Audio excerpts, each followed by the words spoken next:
শুভ সকাল বন্ধুরা, সবাই কেমন আছে? আশা করছি ভালো আছে। আমিও খুব খুব ভালো আছি। কেয়াস বেঙ্গলি ব্লগে নতুন একটি ভিডিও সাথে সকলকে অনেক অনেক ওয়েলকাম আর ভালোবাসা। দেখো সকাল সকাল আমার স্নান হয়ে গেছে।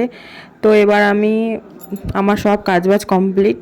এবার আমি পুজো দেবো, তাই জন্য পুজোর সব জোগাড় করে রেখে তারপর তোমাদেরকে আমি দেখাচ্ছি। মানে পুজো এবার দেবো, পুজো দিতে বসবো।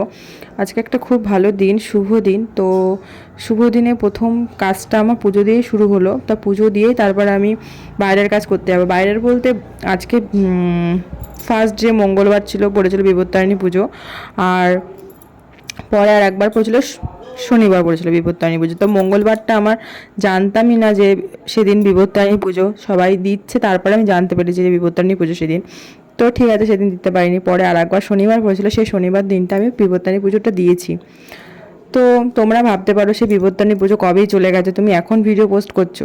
তো একটা কথা বলি, দেখো আমি একটা ছোট্ট বাচ্চা নিয়ে না আমি পোস্ট করতে পারি না, এডিটিং করতেই পারি না। কারণ ওকে নিয়ে আমার ওর কাজবাজ করতে করতে আমার টাইম খুব তাড়াতাড়ি করে চলে যায়। যে আমি এডিটিং করতে বসবো, এডিট করা থাকে ঠিকই, কিন্তু আমি ভয়েস ওভার দিতে পারি না। ভয়েস ওভার দিতে গেলে ও সবসময় ঘরে থাকে, পাখা চলবে, তো সেটার একটা সাইড আওয়াজ হয়, ব্যাকগ্রাউন্ড আওয়াজগুলো, তো ওই জন্য আমার হয়ে ওঠে না। তো ওই কারণগুলোর জন্য আমার খুব সমস্যা হয়ে যায় যে এডিট করলাম, ভয়েস ওভার দিতে পারছি না, তা আমি পোস্টও করতে পারছি না। তো এই কারণের জন্য তো আমার পুজো দেওয়া প্রায় কমপ্লিটের পথে। দেখো তারপর আমি তোমাদেরকে দেখাচ্ছি যে আমার পুজো দেওয়া পুরো কমপ্লিট। এরপর আমি আমার গোপালকে দেখাচ্ছিলাম যে আমার গোপালকে দেখো কেমন লাগছে। জানো তো আমার মা সবসময় বলতো যে বাইরে পুজো দিতে গেলে আগে ঘরের ঠাকুর আছে, সে ঘরের ঠাকুরকে আগে ভোগ দিয়ে তারপরে বাইরে পুজো দিতে যেতে হয়। তো তো আমার পুজো দেওয়া হয়ে গেছে, চলো আমি তাহলে রেডি হয়ে তোমাদের সাথে তারপর দেখা হচ্ছে। 2000 years later. দেখো তাহলে আমি রেডি হয়ে গেছি, আর এরপরে আমি যাব পুজো দিতে। আর আমি তোমাদের সাথে না তখন কথা বলতে পারিনি, কারণ আমি প্রচুর ব্যস্ত ছিলাম, প্রচুর, যে রেডি হয়ে তোমাদের সাথে কথা বলবো তারপরে তোমাকে দেখাবো যে কি। তো ওই জন্য আমি কিচ্ছু করতে পারিনি। দেখো এবার আমি বাটা আমার রেডি করা হয়ে গেছিলো, আর আমি সুতোগুলো আমি বাড়িতে বানিয়েছি। তো এই সুতোগুলো না যেন কিনতে পাওয়া যায়, তো আমি এগুলো কিনিনি, তা আমি এগুলো সুতো আমাকেও কিনে দিয়েছি, আমি বাড়িতে বানিয়ে নিয়েছি। দেখো আমি পুরো রেডি, এরপরে আমি যাব।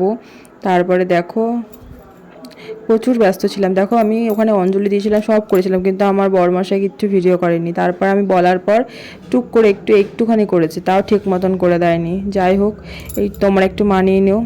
আর এই মন্দিরে আমি পুজো দিতে গেছিলাম। ও তোমাদের তো ভালো কথা বলাই হয়নি, আমি সেদিন আমি উপোস ছিলাম বলে আমি আবার মনসা পুজো দিয়ে দিয়েছিলাম। তো ওই বিপত্তারিণী পুজো দিয়েই এই মন্দির থেকে আবার আমি চলে গেছিলাম মনসা পুজো দিতে। তো ওখানে বাটা সাজিয়ে আমি মন্দিরে দিয়ে এসেছিলাম যে এখান থেকে তাড়াতাড়ি করে ওখান থেকে আমি আবার ওখানে চলে যেতে পারবো। আমাদের বাড়ির পাশেই মনসা মন্দির আছে, তো আমি সেখানেই পুজো দিতে গেছিলাম। আর এই দেখো তোমাদেরকে আমি দেখাচ্ছিলাম আমার ব্রাহ্মণকে আমরা এই তাগাটা বেঁধে দিয়েছে, ব্রাহ্মণই বেঁধে দেয়। তো এরপরে আমি ওখানে যাব। তো দেখা হচ্ছে তাহলে পরবর্তী ভিডিওতে। ততক্ষণ তোমরা ভালো থেকো, সুস্থ থেকো। আমি এখানেই ভিডিওটা এন্ড করলাম, কারণ উপোস ছিলাম আর আমার সত্যি ভিডিওটা কন্টিনিউ করতে ইচ্ছা করছিল না। তাহলে দেখা হচ্ছে তোমাদের সাথে পরবর্তী ভিডিওতে। ততক্ষণ তোমরা ভালো থেকো, সুস্থ থেকো।